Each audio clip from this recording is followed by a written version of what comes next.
الحمد لله المبدئ المعيد الغني الحميد والصلاة والسلام على سيد المرسلين خاتم النبيين شفيع المذنبين رحمة للعالمين راحة العاشقين سيد العرب والعجم سيد الأولين والآخرين سيدنا وحبيبنا وكريمنا وطبيبنا وشفيعنا وملجأنا ومأوانا محمدا عبده ورسوله بالهدى ودين الحق أرسله. أما بعد فأعوذ بالله من الشيطان اللعين الرجيم. بسم الله الرحمن الرحيم. فقد قال الله تعالى في الكلام المجيد والفرقان الحميد. بسم الله الرحمن الرحيم. وربك يخلق ما يشاء ويختار. قال الله تعالى في شان حبيبه إن الله وملائكته يصلون على النبي يا أيها الذين آمنوا صلوا عليه وسلموا تسليما. الصلاة والسلام عليك يا سيدي يا رسول الله. الصلاة والسلام عليك يا سيدي يا حبيب الله. الصلاة والسلام عليك يا جد الحسن والحسين وعلى آلك وأصحابك يا خاتم النبيين. مولاي صل وسلم دائما سرمدا على حبيبك خير الخلق كلهم. يا رب بالمصطفى بلغ مقاصدنا واغفر لنا ما مضى يا واسع الكرم. يا أكرم الخلق ما لي من ألوذ به سواك عند حلول للحادث العمم. فإن من جودك الدنيا وضرتها ومن علومك علم اللوح والقلم. ثم الرضا عن أبي بكر وعن عمر وعن علي وعن عثمان ذي الكرم.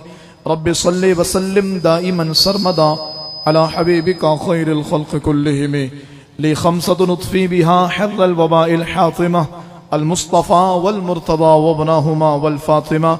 کیا بات رضا اس چمنستان کرم کی، کیا بات رضا اس چمنستان کرم کی. زہرا ہے کلی جس میں حسین و حسن پھول، مزرعے چشت و بخارا و عراق و اجمیر. کون سی کشت ہے جہاں برسا نہیں جھالا تیرا.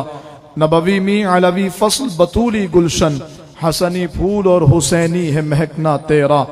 راج کس شہر میں کرتے نہیں تیرے خدام، اور باج کس شہر سے لیتا نہیں دریا تیرا. مرتضی شیر حق اشجع الاشجعین، مرتضی شیر حق اشجع الاشجعین. باب فضل ولایت، باب فضل و ولایت پہ لاکھوں سلام.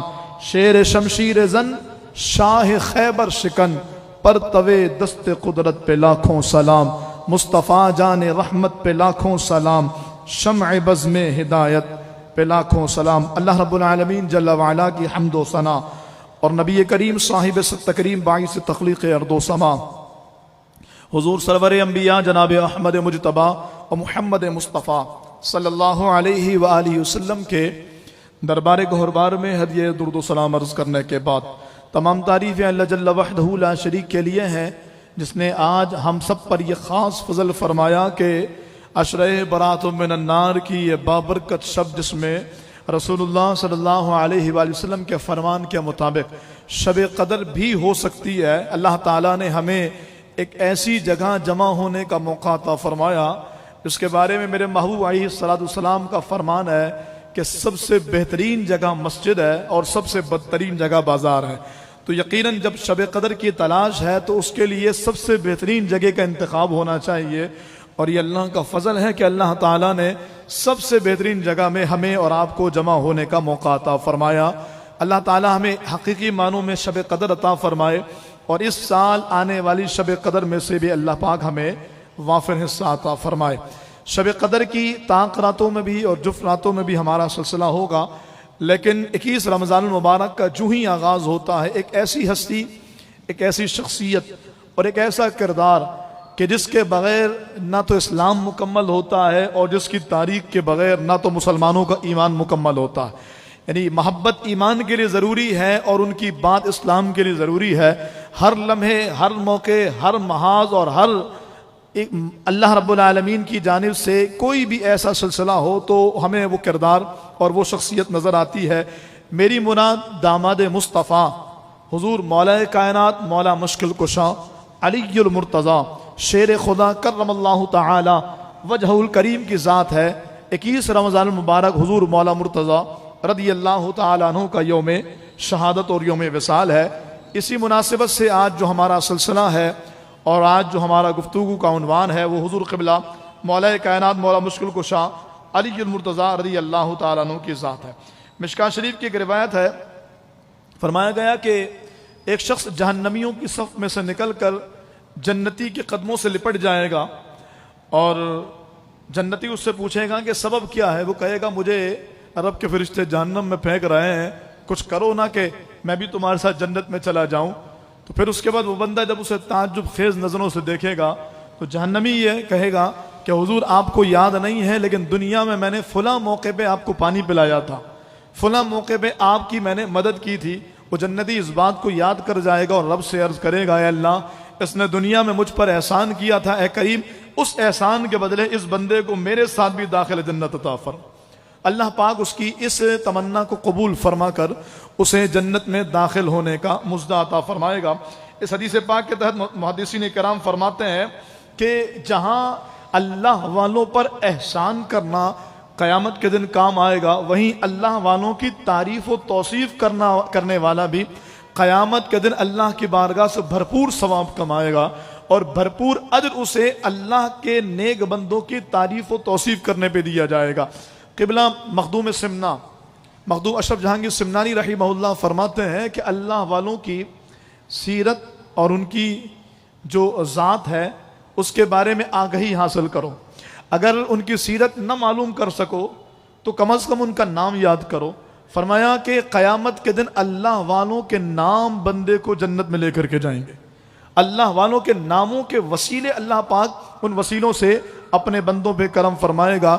ایک صحابی حضور دو عالم علیہ السلام کی بارگاہ میں حاضر ہوتے ہیں، عرض گزار ہوئے یا رسول اللہ صلی اللہ علیہ وسلم میں ایک ایسے بندے کے بارے میں آپ سے سوال کرنا چاہتا ہوں کہ جو بندہ انتہائی گناہ گار ہے اور زندگی کے شب و روز اس کے گناہوں میں بسر ہوا ہے، لیکن یا رسول اللہ اس کا ایک اچھا عمل یہ ہے کہ وہ جن سے محبت رکھتا ہے وہ سارے مقبول بارگاہ خدا ہیں، وہ اللہ کے پیاروں سے پیار کرتا ہے، اللہ کے نیک بندوں سے محبت کرتا ہے، اللہ کے ولیوں سے اس کا تعلق، لم یلحق بہم، لیکن محبوب اعمال کے اعتبار سے وہ ان جیسا نہیں ہے، اعمال میں بڑی کمی ہے لیکن محبت کے اعتبار سے وہ ان سے بڑا پیار کرتا ہے۔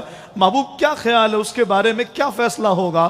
توجہ کیجئے گا 21 رمضان المبارک کو مولا کائنات کے ذکر میں آنے والوں میرے محبوب علیہ السلام نے فرمایا المرء مع من احبا، بندہ جس سے محبت کرے گا قیامت میں انہی کے ساتھ ہوگا۔ یہ اتنی بڑی بشارت اور اس قدر بڑا انعام ہے کہ اللہ تعالیٰ اس بندے پر کتنا فضل فرمائے گا کہ جو بندہ اللہ کے پیاروں سے پیار کرے گا۔ اور پیاروں میں جب ہم ذکر کریں تو ان سے بڑھ کر پیارے کون، ان سے بڑھ کر محبوب کون، ان سے بڑھ کر اللہ اور اس کے حبیب علیہ السلام کے مقرب کون، کہ جو تو نیک اعمال کے اعتبار سے یہ مقرب ہیں اور پھر مرتبہ صحابیت پر بھی ہیں اور پھر سونے پر سہاگا یہ کہ وہ اہل بیت اطہار میں بھی شامل ہیں، وہ رسول اللہ صلی اللہ علیہ وآلہ وسلم کے گھر والوں میں بھی شامل ہیں۔ بہت بڑا نام، بہت بڑا قد اور بہت بڑی شخصیت، چوتھے خلیفہ امیر المؤمنین جناب علی المرتضیٰ شیر خدا کرم اللہ تعالی وجہہ الکریم ہے۔ اللہ کے حبیب صلی اللہ تعالی علیہ وآلہ وسلم نے جا بجا مولا کائنات کی شان و عظمت بیان فرمائی ہے، لیکن ایک ایسا زاویہ اور حدیثوں میں جانے سے پہلے ایک ایسی جہت کہ جس کو ہم قرآن کریم کی روح سے بیان کریں اور مولا کائنات کی محبت کے لیے میں سمجھتا ہوں کہ اس سے بڑی اور کوئی دلیل نہیں ہے، مولا کائنات کی عقیدت کے لیے اس سے بڑا اور کوئی معیار میرے پاس نہیں ہے۔ اللہ رب العالمین کے حبیب صلی اللہ تعالی علیہ وآلہ وسلم کو نجران کے عیسائیوں نے مباہلے کا چیلنج دیا۔ ایک مناظرہ ہوتا ہے، ایک مجادلہ ہوتا ہے اور ایک مباہلہ ہوتا ہے۔ ہمارے ہاں جو فی زمانہ ہے نا، یہ مناظرہ نہیں ہے، یہ مجادلہ ہے، جھگڑے ہیں، یعنی ہر ایک یہ چاہتا بس میری بات ہی مانی جائے اور پھر وہ اگر نہ مانی جائے گالم گلوچ لائی جھگڑا مار پیٹ پہ ادھر آتا ہے۔ اس کو مجادلہ کہا جاتا ہے۔ باضابطہ ہمارے علماء نے اس پر کتابیں ترتیب فرمائی ہیں، اس فن پر، فن مناظرہ پر، اور بڑا کچھ لکھا گیا ہے۔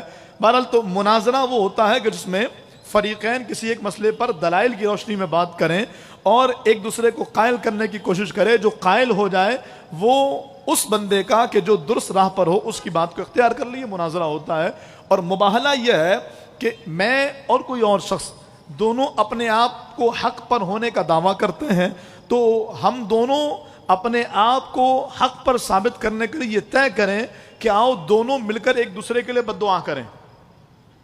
تو جو حق پر ہوگا رب اس کی دعا قبول کر لے گا، اور جو ناحق ہوگا اس کو حق والے کی بد دعا لگ جائے گی. دوسرا یہ بھی مباہلے کا طریقہ ہوتا ہے کہ ایک آگ جلائی جائے اور آگ میں چلے جائے. جو حق پر ہوگا وہ نکل آئے گا، اور جو حق پر نہیں ہوگا وہ نہیں نکلے گا. مجھے یاد پڑتا ہے قبلہ جنید بغدادی رحمہ اللہ کا وہ واقعہ کہ جس میں ایک بار مباہلہ طے پایا، اور پھر یہ ہوا کہ ایک آگ جلائی جائے اور دونوں آگ میں جائے. ایک رب کا منکر، رب کا باغی اور رب کو نہ ماننے والا، اور ایک جانب جناب جنید بغدادی یا کوئی بزرگ رحمۃ اللہ تعالی علیہ. کہتے ہیں جب آگ بھڑکائی گئی تو طے یہ ہوا کہ دونوں ایک دوسرے کا ہاتھ پکڑیں اور چلے جائیں. دونوں نے ہاتھ پکڑا اور چلے گئے. اچھا آگ میں کچھ دیر ٹھہرے اور اس کے بعد پھر باہر نکل گئے. تو دونوں میں سے کسی کو کچھ نہیں ہوا. اب وہ جو اللہ کا باغی تھا اس کو تو خوشی ہوئی کہ یار میں تو بچ کے آ گیا، لیکن جنید بغدادی کو تو اس بات پر تشویش ہوئی کہ یار یہ تو میری ہتک ہے نا ان معنوں میں کہ میرے عقیدے کی کمزوری ثابت ہو گئی معاذ اللہ، کہ میں حق پر ہونے کے باوجود چلو میں تو آ گیا باہر، وہ بھی آ گیا. بڑے پریشان ہوئے. رات سوئے تو خواب میں کسی کہنے والے نے کہا کہ جنید پریشان کیوں ہوتا؟ کہا دیکھو یہ بات ہوئی ہے.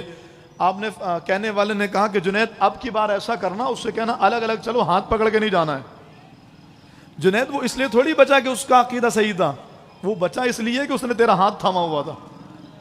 تو تیرا ہاتھ تھامنے کی وجہ کر رب کو یہ گوارا ہی نہیں، جو اس کا ہے اس کے ساتھ جڑ جانے والا محروم کیسے ہو؟ تو رب نے دونوں کو ہی آنکھ سے سلامتی سے نکال دیا. تو فرمایا کہ دوبارہ پھر یوں ہی ہوا کہ دونوں نے ہاتھ چھوڑ کر کے جانے کی کوشش کی. جنید بغدادی نکل آئے اور وہ بندہ جل کر خاکستر ہو گیا. تو جب جنید بغدادی سے محبت نہیں بلکہ ان سے ان کا ہاتھ تھامنے والا معبود رہے، تو مولا مرتضیٰ سے پیار کرنے والا کیسے محروم رہے گا؟ اور تاخرات میں ذکر مولا کائنات کرنے والا، ذکر علی علی علی علی کرنے والا کیسے محروم رہے گا؟ یقیناً اگر وہ درست نہ پر، میں آگے جا کے عرض کرتا ہوں مولا کائنات کا ذکر کس انداز سے ہونا چاہیے. میرے حبیب علیہ السلام نے ساری راہیں واضح کر دی ہیں. آج کے دور میں کوئی ابہام نہیں. کوئی پریشان ہو، کسی کے ذہن میں وسوسے آئیں، بالکل پریشانی کی بات نہیں. ہمارے سامنے دین بالکل واضح ہو گیا ہے، اور اللہ نے چاہا تو انشاءاللہ اس بخاری مسجد کے پلیٹ فارم سے ہم وہ ساری باتیں بیان کریں گے جو تصویب بھی ہوں گی اور اللہ اس کے حبیب علیہ السلام کی طرف آپ کو لے جانے والی بھی ہوں گی. بہرحال میں یہ عرض کر رہا تھا کہ مباہلہ طے پایا، بڑی مشہور بات ہے، میں تفصیل میں نہیں جا رہا، بس ان شارٹ آپ سے عرض کروں کہ انہوں نے کہا کہ ندعو ابناءنا وابناءکم ونساءنا ونساءکم وانفسنا وانفسکم ثم نبتہل فنجعل لعنت اللہ علی الکاذبین. قرآن نے اس مباہلے کا ذکر کیا.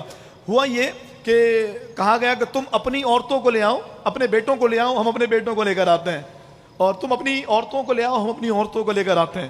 تم اپنی جان کو لے کر آ جاؤ، ہم اپنی جانوں کو لے کر کے آتے ہیں، اور پھر مباہلہ کرتے ہیں. چنانچہ نجران کے عیسائیوں کا پورا وقت بڑے بڑے پادریوں کے ساتھ آیا، اور ادھر میرے محبوب علیہ السلام نے اللہ اکبر کبیرہ مولا مرتضیٰ کو لیا، شہزادی کونین کو لیا، اور حسنین کریمین کو لیا رضوان اللہ تعالی علیہ اجمعین. اور یوں میرے محبوب علیہ السلام اس میدان میں پہنچ گئے. اچھا میں ایک لمحے کو توقف کر کے کچھ باتیں یہاں پر آپ کے سامنے کلیئر کرنا چاہوں گا کہ رسول اللہ صلی اللہ تعالی علیہ وسلم نے اپنے بیٹوں کی جگہ پر مولا حسنین کریمین کو رکھا، اپنی عورتوں کی جگہ پر جناب شہزادی کونین کو رکھا، اور اپنی جان کی جگہ پر اللہ کے محبوب علیہ السلام نے مولا مرتضیٰ کو رکھا.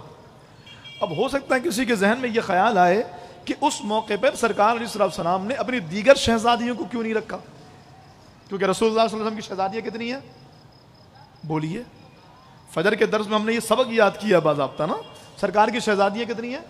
4 شہزادی. بڑی شہزادی کا نام بولیے. میں نے پہلے بھی آپ سے کہا آپ بولیں گے تو منہ سے خوشبو آئے گی. بڑی شہزادی کا نام سیدہ زینب، دوسری شہزادی کا نام سیدہ رقیہ. یعنی 17 رمضان المبارک جہاں پر غزوہ بدر تھا نا، وہیں سیدہ رقیہ کا یوم وصال بھی تھا، کہ جب بدر کی خوشخبری آئی ہے تو ادھر سیدہ رقیہ کی تدفین ہو رہی تھی.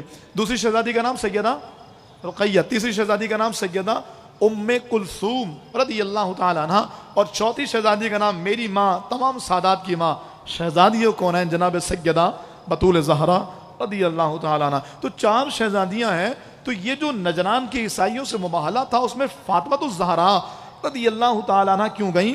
تو یہ آپ سمجھ جائیے کہ نجران کے عیسائیوں سے جو مباہلہ ہوا ہے وہ اس وقت ہوا تھا کہ جب سرکار کی تینوں شہزادیوں کا وصال ہو گیا، صرف ماں شہزادی کونین ہی حیات ہیں، اس لیے رسول اللہ صلی اللہ علیہ وآلہ وسلم نے انہیں اس میں شامل فرمایا۔ رہی بات حسنین کریمین کی، تو یہ بھی طے ہے کہ جناب مولا مرتضیٰ رضی اللہ تعالیٰ عنہ کی جو اولادیں شہزادی کونین کے بطن سے ہیں وہ کتنی ہیں؟ ایک امام حسن، امام حسین، امام محسن، یہ وہ ہیں جن کی ولادت ہوئی اور 6 مہینے کے بعد ان کا وصال ہوتا ہے، امام محسن رضی اللہ تعالیٰ عنہ۔ اور اس کے علاوہ 2 شہزادیاں، ایک سیدہ زینب کبریٰ رضی اللہ تعالیٰ۔ کون زینب؟ اللہ اکبر! آپ کو کربلا کے واقعے میں ایک بڑی عظیم شخصیت اور ایک بڑا عظیم کردار نظر آتا ہے، جس نے شہادت مولا حسین کے بعد بھی عورتوں کو سنبھالا، اور جس نے یزید کے دربار میں جب تقریر شروع کی تو پورے دربار پہ لرزہ طاری ہو گیا۔ پوچھا گیا کون ہے؟ کہا یہ علی کی بیٹی اور حسین کی بہن زینب ہے رضی اللہ تعالیٰ عنہ۔ وہ زینب رضی اللہ تعالیٰ عنہ کہ کربلا کے میدان میں ان سے اچھی نہ پھپھی نظر آتی ہے نہ ان سے اچھی نند نظر آتی ہے، شہر بانوں کی یہ نند ہے اور جناب حسنین کریمین کی یہ پھپھی ہیں۔ کیا خوبصورت اور نفیس کردار سیدہ زینب پاک رضی اللہ تعالیٰ عنہ کا ہے۔ میں یہ عرض کر رہا ہوں کہ سیدہ زینب ایک، اور ان کے علاوہ دوسری شہزادی سیدہ ام کلثوم رضی اللہ تعالیٰ عنہ۔ میچنگ آ رہی ہے؟ سیدہ زینب یہ حضور کی شہزادی بھی ہیں، اور سیدہ زینب یہ مولا علی کی شہزادی بھی ہیں، اور سیدہ زینب یہ حضور کی زوجہ بھی ہیں، ایک دوسری زینب۔ یعنی زینب نام اتنا مشہور تھا اور اتنا خوبصورت تھا، اور زینب نام کا مطلب بھی بڑا پیارا ہے، یہ زین اب ہے، باپ کی خوبصورتی۔ تو کہتے ہیں سیدہ زینب پاک مولا علی کی خوبصورتی تھی، اور سرکار کی شہزادی سیدہ زینب یہ رسول اللہ صلی اللہ علیہ وآلہ وسلم کی خوبصورتی میں سے انہیں حصہ ملا تھا۔ میں یہ عرض کر رہا جو امام حسن، امام حسین، امام محسن، سیدہ زینب، اور 5ویں اولاد ام کلثوم، یہ سرکار کی شہزادی بھی ہیں اور مولا علی کے شہزادی بھی ہیں۔ اور یہ جو مولا علی کے شہزادی، توجہ کیجئے گا، ہو سکتا ہے کسی کے اوپر خوش کی تاری ہو، یہ کیا نام رٹوانے لگ گئے ہیں، نام یاد کروانے لگ گئے ہیں۔ میں کہتا ہوں یہی تو ہماری عقیدے کی بنیاد ہے۔ ہمیں آج تک یہ بتایا ہی نہیں گیا کہ سرکار کی شہزادیاں کتنی ہیں، ہمارے بچوں کو نہیں معلوم، ہمارے بڑوں کو شہزادیوں کے بارے میں نہیں۔ کتنا بڑا المیہ ہے۔ ہم مولا علی کا نام لیتے ہیں، ہمارے ہاں جب وہ درود اہل بیت پڑھا جاتا ہے تو اس میں حسن و حسین کا نام تو آتا ہے، امام محسن کا نہیں آتا۔ کیوں نہیں آتا؟ ہم سیدہ زینب پاک کا نام تو لیتے، ام کلثوم کا نام کیوں نہیں لیتے؟ بھائی تاریخ کی معتبر کتابیں اور حدیث کی کتابیں میں آپ کے سامنے رکھوں تو شہزادی کونین رضی اللہ تعالیٰ عنہ کی جیسے سیدہ زینب بیٹی ہیں، ایسے ہی سیدہ ام کلثوم بیٹی ہیں۔ لیکن آپ ہاتھ اٹھا کے میری بات کا جواب دیجئے گا، کتنوں کو معلوم تھا کہ سیدہ ام کلثوم مولا علی کی بیٹی ہیں؟ ہاتھ اٹھائیے گا۔ یہ دیکھیں، یہ چند ایک میں گنتی کروں تو 4-6 ہاتھ ہیں۔ ایسا کیوں ہے؟ میں ایک بہت بڑی وجہ آپ کو بتاؤں۔ سیدہ ام کلثوم کا تو ایک اور بہت گہرا رشتہ ہے جو سیدہ ام کلثوم کی ذات کے متعلق آگہی نہ ہونے کی وجہ کر ہم پر آشکار نہیں ہے۔ وہ کیا ہے؟ سیدہ ام کلثوم رضی اللہ تعالیٰ عنہ مولا علی کی وہ شہزادی ہیں جن کا نکاح مولا علی نے خلیفہ دوم امیر المومنین جناب سیدنا فاروق اعظم سے کیا ہے۔ رشتہ سمجھ رہے ہیں آپ؟ جناب فاروق اعظم حضور کے سسر، اور جناب مولا مرتضیٰ جناب فاروق اعظم کے سسر۔ جناب شہزادی کونین رضی اللہ تعالیٰ عنہ ساس بنی، جس کو ہم اچھی اردو میں خوش دامن کہتے ہیں۔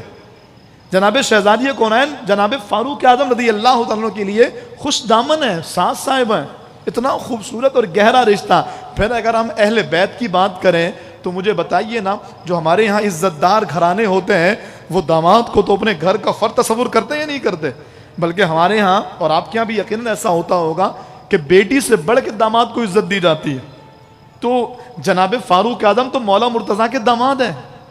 کتنا خوبصورت تعلق، کتنا حسین رشتہ، اور کتنی خوبصورت اللہ رب العالمین نے ان کی محبتوں کا تعلق قائم کیا کہ شہزادی کونین کے وصال کے برسوں بعد فاروق اعظم نے اپنے دور خلافت میں جناب مولا کو پیغام نکاح بھیجا ام کلثوم کے لیے، اور مولا مرتضیٰ نے فرمایا کہ میرے لیے خوشی کی بات ہے کہ فاروق اعظم رضی اللہ تعالیٰ عنہ جیسا عظیم مجاہد میری بیٹی کا شوہر بنے۔ کسی نے پوچھا حضور فاروق اعظم سے رضی اللہ تعالیٰ.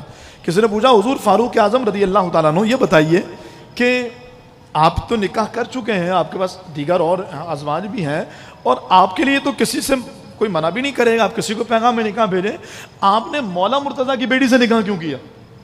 تو جناب فاروق اعظم کا خوبصورت جملہ جس نے تمام تر وسوسوں کی جڑ کاٹی اور ہمیں بتایا کتنی محبتوں کا تعلق اور کیسی آپس میں محبتوں کی وہ رشتوں کی یوں کہہ لیں کہ لڑی قائم تھی.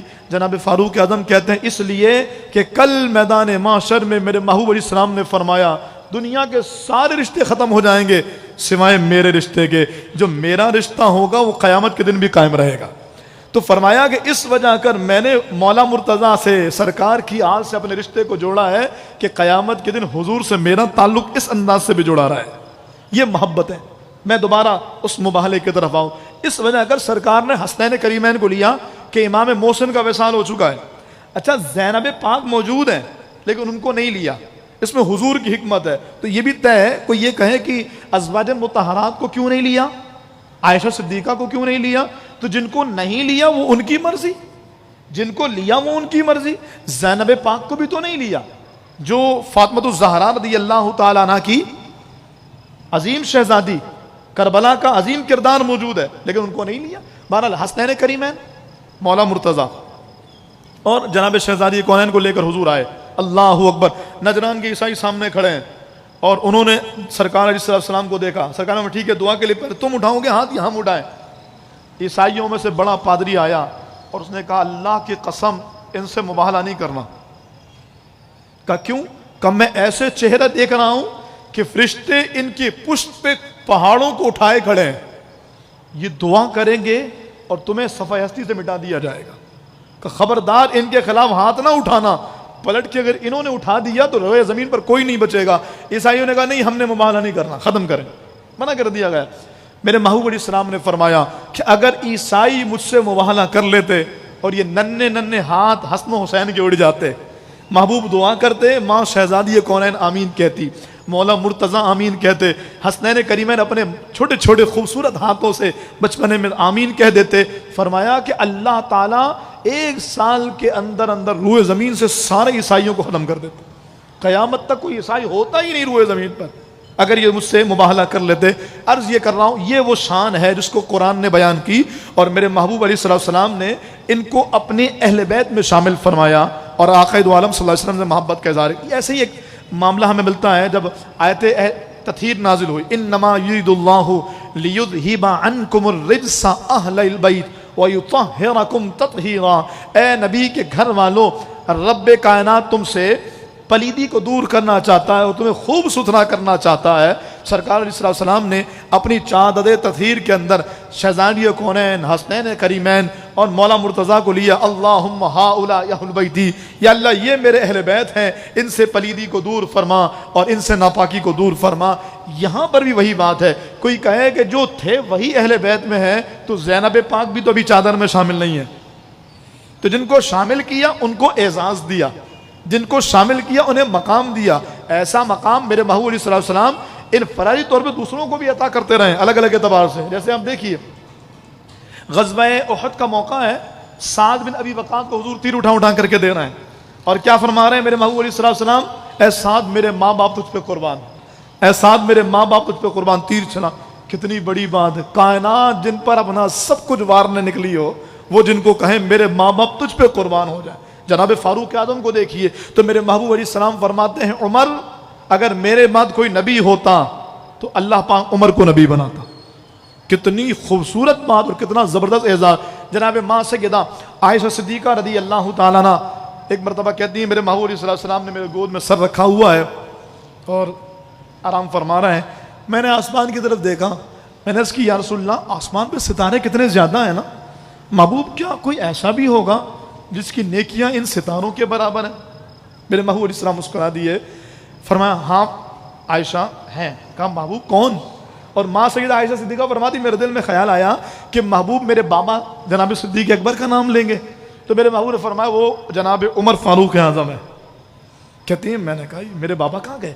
پھر میں نے حضور سے سوال کیا یا رسول اللہ اور میرے بابا کی نیکیاں؟ سرکار علیہ السلام فرماتے ہیں عمر کی ساری نیکی اور ابو بکر کی غار والی نیکی، وہ ایک نیکی عمر کی ساری نیکیوں پہ غالب ہے۔ جبھی تو جناب عمر ساری زندگی کہتے رہے ابو بکر ایک نیکی دے دو ساری لے لو۔ جناب عمر کی سوچ بھی تو دیکھیں، ایک نیکی دے دو وہ غار والی۔ کیا نیکی تھی غار میں ذرا بتائیے گا؟ جناب ابو بکر نے غار میں کیا کیا تھا؟ نمازیں پڑھی تھی؟ بتائیے مجھے۔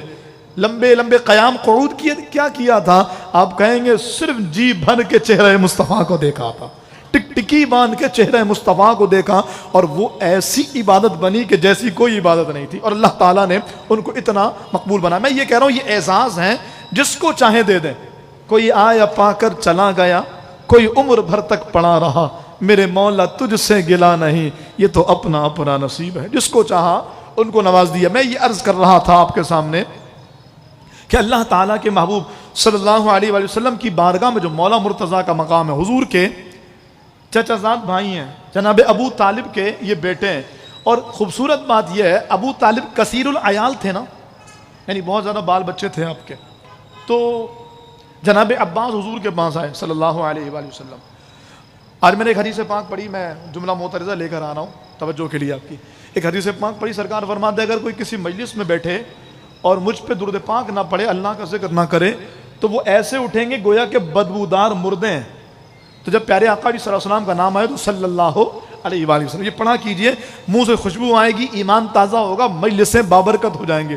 حضور فرماتے ہیں اپنی مجالس کو مجھ پر درود پاک پڑھ کے آراستہ کیا کرو۔ ایک طرف تو بخاری مسجد نے ماشاءاللہ یہ بڑی بڑی خوبصورت لائٹیں لگا کر مسجد کا حقیقی جو تاثر ہوتا ہے وہ قائم کیا کہ دور سے پتہ لگ جائے یار کچھ الگ ہے، یار یہ مسلمانوں کی عبادت گاہ ہے، مسلمانوں کا مرکز اور قلعہ ہے۔ اور دوسری طرف ہم ایسے قلعے میں بیٹھ کر اس انداز سے درود پاک پڑھیں کہ میرے حبیب فرماتے ہیں اپنی مجالس کو مجھ پر درود پاک پڑھ کے آراستہ کیا کرو۔ اس سے فائدہ کیا ہوگا؟ دنیا میں تم نے یہ خوبصورت لائٹیں لگائی، قیامت کے دن یہ درود پاک پڑھنا تمہارے لیے نور بن جائے گا۔ جب نام مصطفیٰ صلی اللہ علیہ وآلہ وسلم آیا کرے تو ضرور درود پاک پڑھا کیجئے۔ میں یہ عرض کر رہا تھا کہ رسول اللہ صلی اللہ علیہ وآلہ وسلم کے بعد جناب عباس آئے، عرض کیا رسول اللہ صلی اللہ علیہ وسلم ابو طالب کثیر العیال ہیں، تو آقا ایسا نہ کریں کہ ایک ایک بچے کو ہم لے لیں، اس کی کفالت اپنے ذمہ لے لیں تو کچھ بوجھ ہلکا ہوگا۔ میرے محبوب نے فرمایا چچا، عباس بھی چچا ہے نا رضی اللہ تعالیٰ عنہ، چچا جان بات تو بڑی اچھی ہے، چلیں چلتے ہیں۔ تو اب دونوں جا رہے ہیں رسول اللہ صلی اللہ علیہ وسلم اور جناب عباس۔ تو جناب رسول اللہ صلی اللہ علیہ وسلم نے پوچھا کہ چچا جان آپ کس کو لیں گے؟ تو جناب عباس نے کہا آپ بتائیے کس کو لیں گے؟ تو جواب میں میرے محبوب نے فرمایا چچا آپ تو جانتے ہیں میں کس کو لوں گا۔ اللہ اکبر! جناب عباس مسکرائے لگے ہاں ہم جانتے ہیں، ہم کیا سارا مکہ جانتا ہے کہ آپ علی کو لیں گے۔ یہ ایسی محبتوں کا تعلق اس وقت سے قائم تھا۔ اب ابو طالب کے گھر میں حضور آئے، چچا جان سے بات کی، چچا جان نے کہا بالکل بیٹا جس کو لے جانا چاہتے ہو لے جاؤ۔ اب سرکار اسلام آئے اور لکھنے والوں نے خوبصورت لکھا ہے، اللہ کرے میں اس ماحول کی منظر کشی کر سکوں تو آپ کو محبتوں کا وہ انداز نظر آئے گا۔ صحن ابو طالب میں جناب رسول اللہ آئے، گھٹنے کے بل بیٹھے اور یوں ہاتھ پھیلا کے کہا علی آجا سینے سے لگ جا، آج کے بعد تو میرے ساتھ رہے گا۔ مولا علی کہتے ہیں زندگی میں کچھ مواقع ایسے تھے جس میں مجھے اتنی خوشی ہوئی جتنی اس سے پہلے کبھی بھی نہ ہوئی ہو۔ ان میں سے ایک موقع یہ تھا جب میرے محبوب نے یوں باہیں پھیلائی اور کہا علی آجا سینے سے لگ جا، آج کے بعد تو میرے ساتھ رہے گا۔ کہا باپ کو چھوڑ رہا تھا، بھائی بہنوں کو چھوڑ رہا تھا، لیکن مجھے خوشی یہ تھی کہ محبوب کے ساتھ رہوں گا، محبوب کریم علیہ السلام کی معیت اور صحبت میں رہوں گا۔ اسی وجہ کر وہ جو تقسیم کی جاتی ہے اس میں بچوں میں سب سے پہلے ایمان لانے والی شخصیت حضور مولا کائنات مولا مشکل کشا علی المرتضیٰ شیر خدا کرم اللہ تعالی وجہہ الکریم کی ذات ہے۔ فضائل اتنے زیادہ ہیں کہ میں گھنٹوں تقریر کروں، مولا کائنات کے فضائل ختم ہونے والے اور نہیں، اور کیسے ختم ہوں گے کہ جن کے شان خود محبوب کریم علیہ السلام بیان فرمائے، جن کی عظمت و شان کے قصیدے میرے محبوب علیہ السلام پڑھیں۔ سرکار علیہ السلام نے جو غزوہ خیبر کی وہ تاریخی بات، اللہ اکبر کبیرہ، خیبر فتح ہو کے نہ دے، خیبر فتح ہو کے نہ دے، بڑے بڑے حملے ہوئے لیکن مضبوط ترین قلعہ خیبر تھا۔ آپ جانتے ہیں، مختصر کر کے عرض کروں، سرکار نے فرمایا کل میں جھنڈا اس کے ہاتھ میں دوں گا جس کے ہاتھ میں رب نے خیبر کی فتح رکھی ہوگی۔ بولیے ذرا سبحان اللہ۔ یا ویسے مجھے بولنا نہیں چاہیے، آپ کو خود ہی بولنا چاہیے۔ سرکار کا علم دیکھیے کہ میرے محبوب فرماتے کل میں جھنڈا اس کے ہاتھ میں دوں گا۔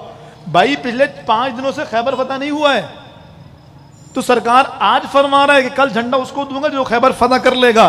مطلب کیا ہے؟ اور کوئی غیب کیا تم سے نہا ہو بھلا، جب نہ خدا ہی چھپا تم پہ کروڑوں دو. کل جھنڈا اس کے ہاتھ میں دوں گا جس کے ہاتھ میں اللہ نے خیبر کی فتح رکھی ہوگی. کہتے ہیں جناب عمر فاروق اعظم کا جملہ، آپ کہتے ہیں زندگی میں کبھی بھی سرداری کی خواہش نہیں ہوئی سوائے اس دن کے.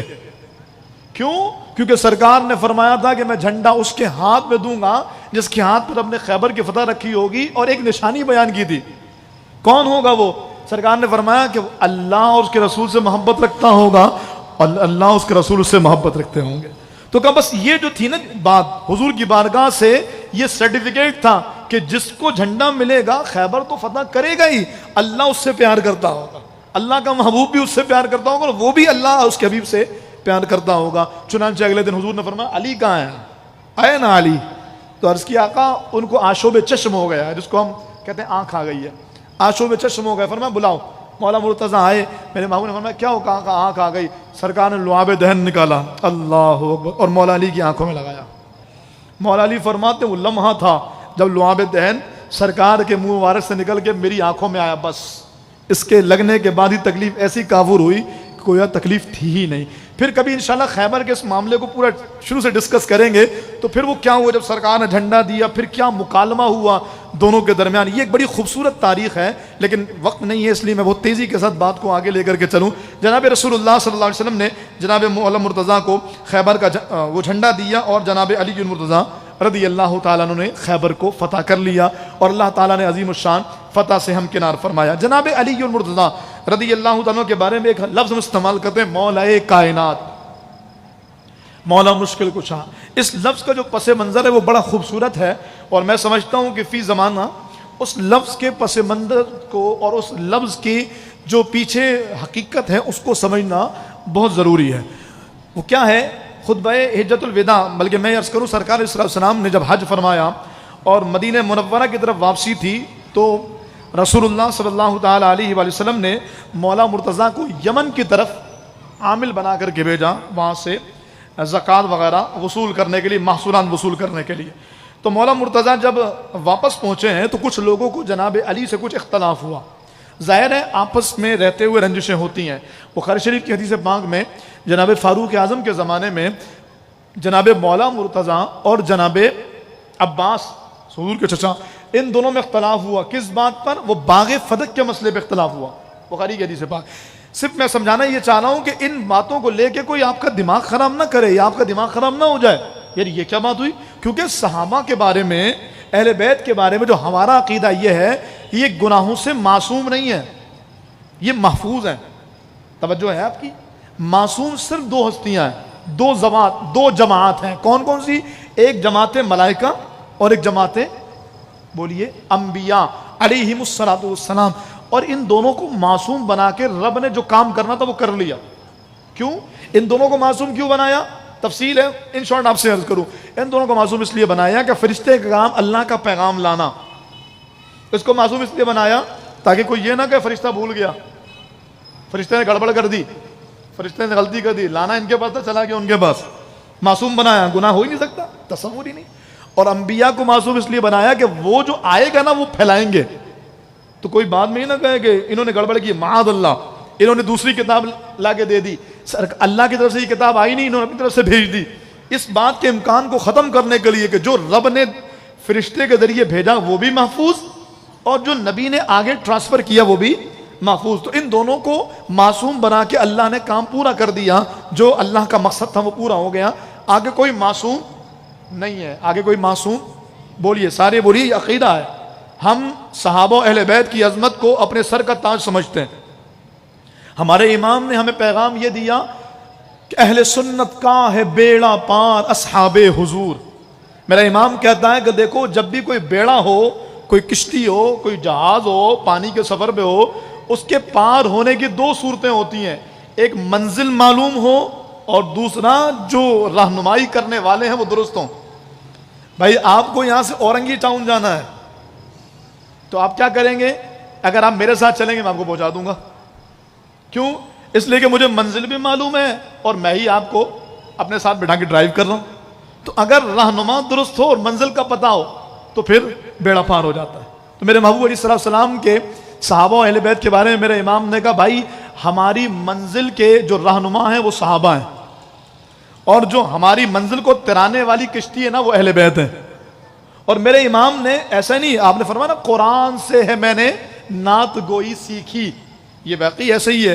میرے امام کا ہر شرک قرآن و حدیث ہے۔ سرکار صلی اللہ علیہ وسلم فرماتے ہیں مثل اہل بیت کمثل سفینۃ نوح من رکب نجا ومن تخلف عنها غرقا۔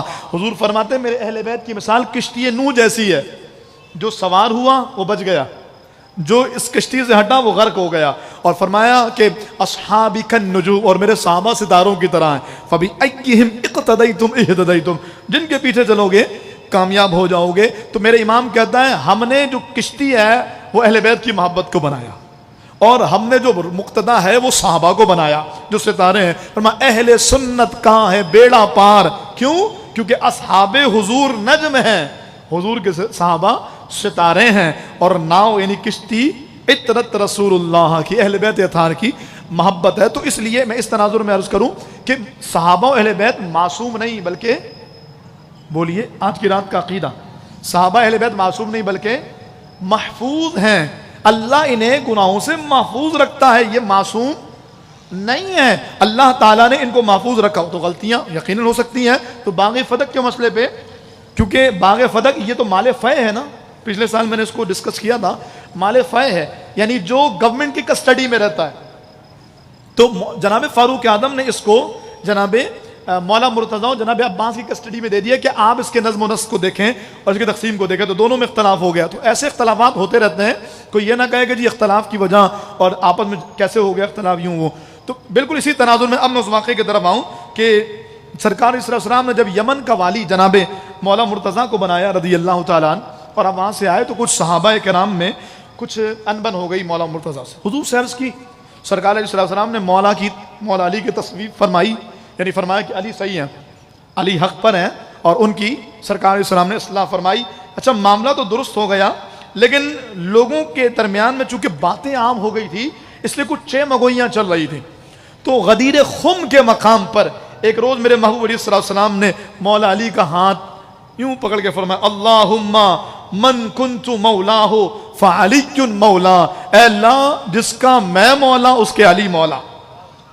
اللہم والی من والا، سرکار اللہ کی بارگاہ میں عرض کرتے ہیں اے اللہ جو مجھے دوست رکھے وہ علی کو بھی دوست رکھے گا، میں جس کا محبوب ہوں گا وہ علی کا بھی محبوب ہوگا، وعادی من عادا، اور محبوب یا اللہ جو میرا دشمن ہوگا وہ علی کا بھی دشمن ہوگا۔ جب سرکار علیہ السلام نے یہ فرمایا کہ جس کا میں مولا، جس کا میں دوست اس کے علی دوست، اور جو میرا دشمن وہ علی کا دشمن، میرے محبوب علیہ السلام نے یہ فرمایا من کنت مولا فہذا علی مولا۔ تو اس موقع پہ خوبصورت کردار جو سامنے آیا وہ جناب فاروق اعظم کا ہے۔ آپ رضی اللہ تعالیٰ عنہ کھڑے ہوئے، جناب مولا مرتضیٰ کا ہاتھ پکڑا اور کہا علی انت مولایا، علی تو میرا بھی مولا ہے، علی تو میرا بھی مولا ہے۔ اور پھر فرمایا ہنیئا لکا یبن ابی طالب اصبحت و امسیت مولا کل مؤمن، اے علی تجھے مبارک ہو، اللہ نے ساری کائنات کے ایمان والوں کے لیے تجھے مولا بنایا۔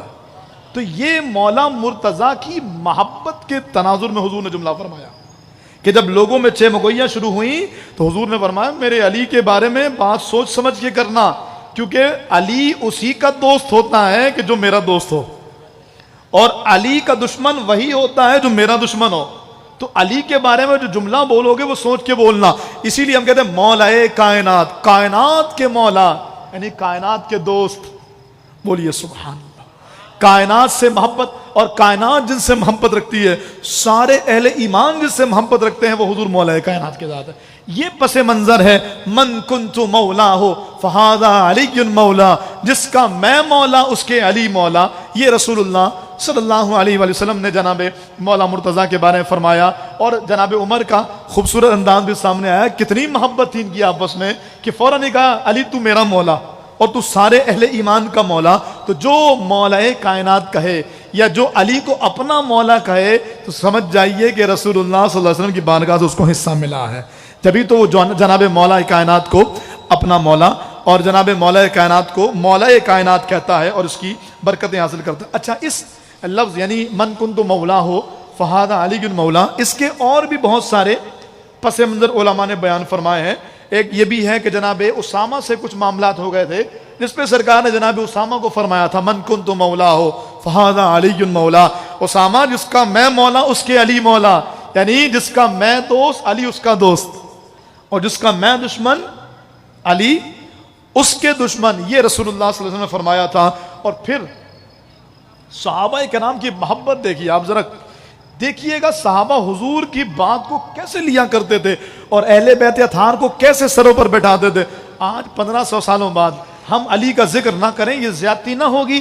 حضرات صحابہ کی تربیت اور رسول اللہ صلی اللہ علیہ وسلم کی تعلیم یہ بتاتی ہے کہ اہل بیت کا ذکر کرنا ایمان کا حصہ ہے. سرکار فرماتے ہیں علی تو وہ ہے کہ جس سے ایمان والا محبت رکھے گا اور منافق بغض رکھے گا. فرمایا علی کی محبت منافق کے دل میں نہیں آئے گی اور علی کا بغض مومن کے دل میں نہیں آئے گا. اور کیسی محبت؟ فرمایا وہ جو اللہ اور اس کا حبیب چاہتا ہے. کیونکہ سرکار نے مولا علی کو مخاطب کر کے یہ بھی فرمایا علی تیرے بارے میں 2 گروہ تباہ ہو جائیں گے. توجہ رکھیے گا، محبت کا لفظ سن کر ہم کسی اور زاویے کی طرف نہ نکل جائیں. ہم محتاط ہو کر جو منہج اہل سنت ہے اس پر قائم رہیں. کیا؟ جناب مولا مرتضیٰ کی محبت ایمان ہے، آئے گی وہیں جہاں ایمان ہوگا. لیکن سنیے حضور فرماتے علی تیرے بارے میں 2 گروہ تباہ ہو جائیں گے. ایک وہ جو تجھ سے بغض رکھے گا، خارجی. بھائی مولا علی کو کس نے شہید کیا؟ خارجیوں نے. ہے توجہ آپ کی؟ مولا علی کو خارجیوں نے شہید کیا نا. نام کیا تھا اس خبیث کا جس نے مولا کائنات کو شہید کیا؟ عبد الرحمن ابن ملجم. اس کو ابن ملجم کہا جاتا ہے. ابن ملجم کون تھا آپ جانتے ہیں؟ تاریخ اٹھائیے. ابن ملجم وہ تھا جو جنگ صفین میں جو مولا مرتضیٰ اور امیر معاویہ کے درمیان میں ہوئی ہے، اس جنگ میں مولا مرتضیٰ کے ساتھ تھا. شمر کون تھا؟ جس نے مولا امام حسین کو کربلا میں شہید کیا. یہ شمر بن جوشن یہ وہ ہے کہ جو جنگ صفین میں مولا مرتضیٰ کے ساتھ تھا. بھائی ایسے لوگوں کی ایمان برباد ہو جاتے ہیں کہ ایک طرف تو مولا کے ساتھ کھڑا ہے اور دوسری طرف مولا کو قتل کر رہا ہے. تو اس لیے یہ توجہ رکھیے گا کہ جو یہ جنگ صفین میں شریک ہونے والا ابن ملجم تھا، اسی نے مولا مرتضیٰ کو شہید کیا تھا. یہ خارجی تھا. تو میرے محبوب علیہ السلام نے فرمایا علی تیرے بارے میں 2 گروہ تباہ ہوں گے. ایک وہ جو تجھ سے بغض رکھے گا، خارجیوں کا گروہ. آج بھی ایسا ہے جن کو کرم اللہ تعالی وجہ الکریم بولتے ہوئے تکلیف ہوتی ہے. ہم بتائیں گے آپ کو کرم اللہ تعالی وجہ الکریم کیوں کہتے ہیں. ابھی تو وقت ختم ہو رہا ہے، میرے پاس وہ روایتیں موجود تھیں لیکن میں انشاءاللہ پھر فجر کے درس میں اسی روایت کو انشاءاللہ یہیں سے کنٹینیو کروں گا فجر کے بعد. میں یہ عرض کر رہا ہوں کہ رسول اللہ صلی اللہ علیہ وسلم نے فرمایا کہ ایک گروہ وہ جو تجھ سے بغض رکھے گا وہ تباہ ہوگا. اور توجہ میں بات کو وہیں سے جوڑ رہا ہوں، علی تیری محبت ایمان والے کے دل میں جمع ہوگی. مومن تجھ سے بغض نہیں رکھے گا اور منافق تجھ سے محبت نہیں رکھے گا.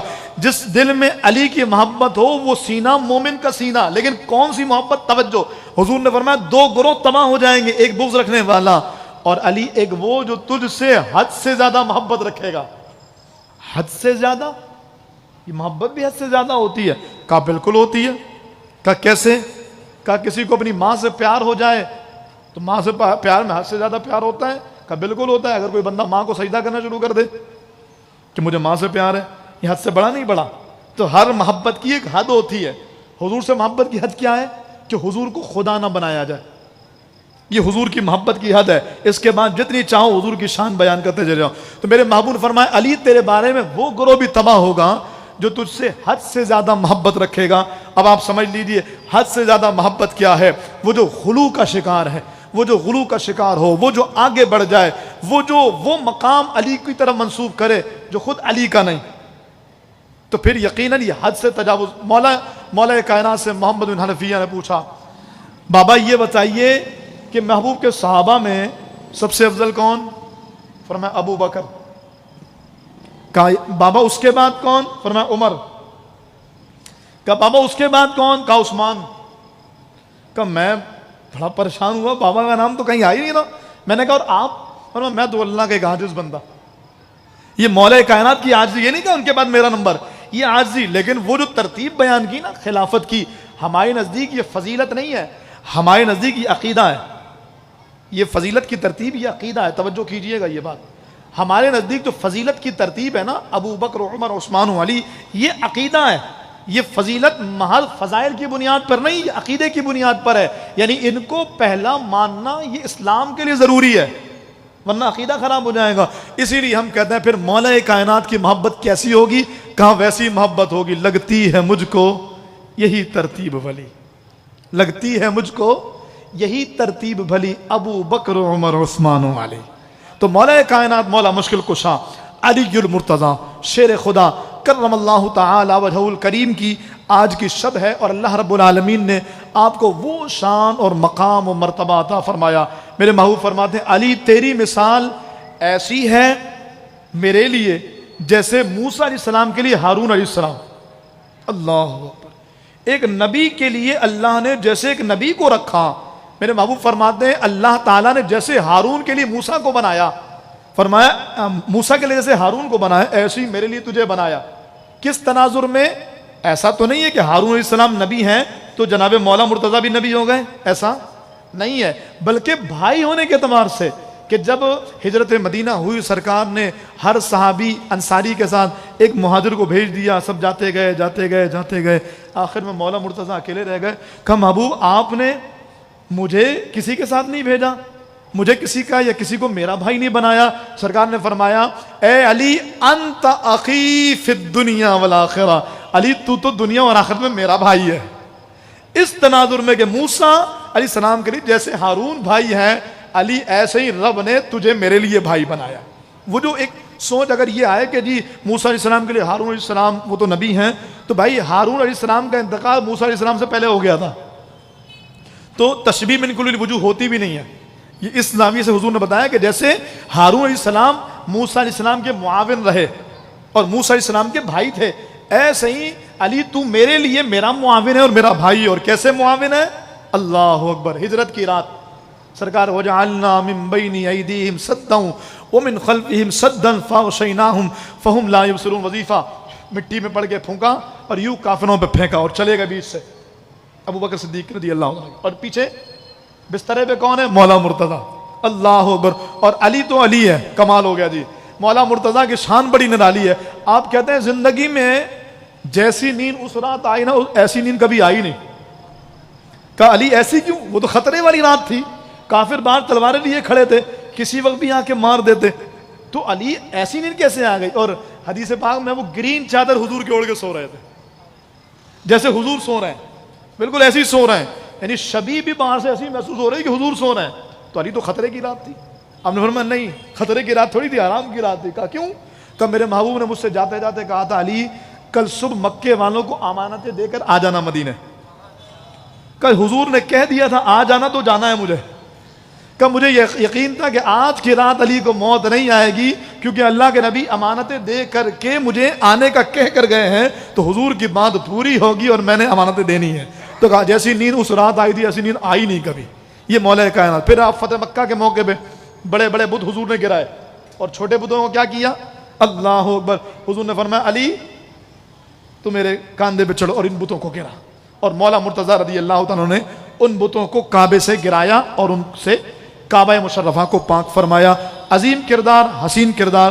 فجر کی نماز میں ابن ملجم نے زہر میں بجھا ہوا تلوار تھا، اس سے وار مولا کائنات مولا مشکل کشا پہ کیا.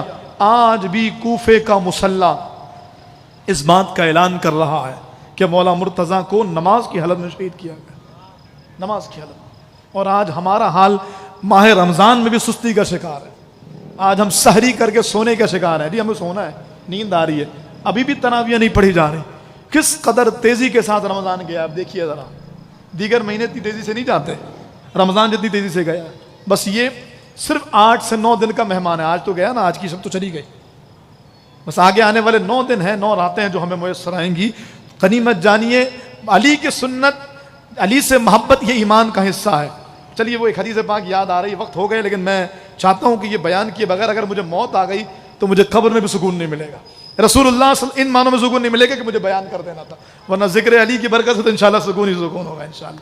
جناب ابو سعید خدری فرماتے ہیں رضی اللہ تعالیٰ، بخاری مسجد والوں آپ سب کے لیے فرماتے ہیں، جب بہت سارے جبہ اور دستار والے جمع ہو جاتے اور ہمیں یہ معلوم کرنا ہوتا کہ اس میں مومن کون ہے منافق کون ہے، کہتے ہم ذکر علی چھیڑ دیا کرتے، آئے ہائے ہائے، ہم ذکر علی چھیڑ دیا کرتے۔ مجھے آپ کے چمکتے چہرے نظر آ رہے ہیں اور ابو سعید خدری کا فرمان نظر آ رہا ہے۔ آپ فرماتے ہیں ہم ذکر علی چھیڑ دیا کرتے، جس کا چہرہ کھل اٹھتا ہم سمجھ جاتے تھے مومن ہے، اور جس کا چہرہ مرجھا جاتا ہم سمجھ جاتے دل میں نفاق ہے، جبھی تو علی سے پیار نہیں، جبھی تو علی سے محبت نہیں ہے۔ وہ شخصیت ہے، ان سے پیار صرف چہرے کو کشادہ کرنا نہیں، ان سے پیار مسجد کو آباد کرنا بھی ہے، ان سے پیار نمازوں کی پابندی کرنا بھی، ان سے پیار رمضان کا حق ادا کرنا بھی ہے۔ اور پھر یقیناً میں عرض کر رہا ہوں الحمدللہ ہماری بخاری مسجد کا یہ کاروان چل رہا ہے۔ آج مولا کائنات کے عرص پاک کے صدقے دعا کیجئے اللہ ہماری مسجد کے اس کام کو جلد از جلد عافیت کے ساتھ پایہ تکمیل تک پہنچائے، اللہ ہمیں مخلص معاونین عطا فرمائے، اللہ کرے یہ رونقیں لگی رہیں، اللہ کرے یہ بہاریں یوں ہی اپنی بہار برساتی رہیں، اور اللہ کرے ہماری سوچ سے زیادہ اللہ میرے مرشد ہمارے مرشد مولا کائنات کے صدقے ہمیں کامیابی سے ہمکنار فرمائے، آمین بجاہ النبی الامین وما علیہ الا البلاغ۔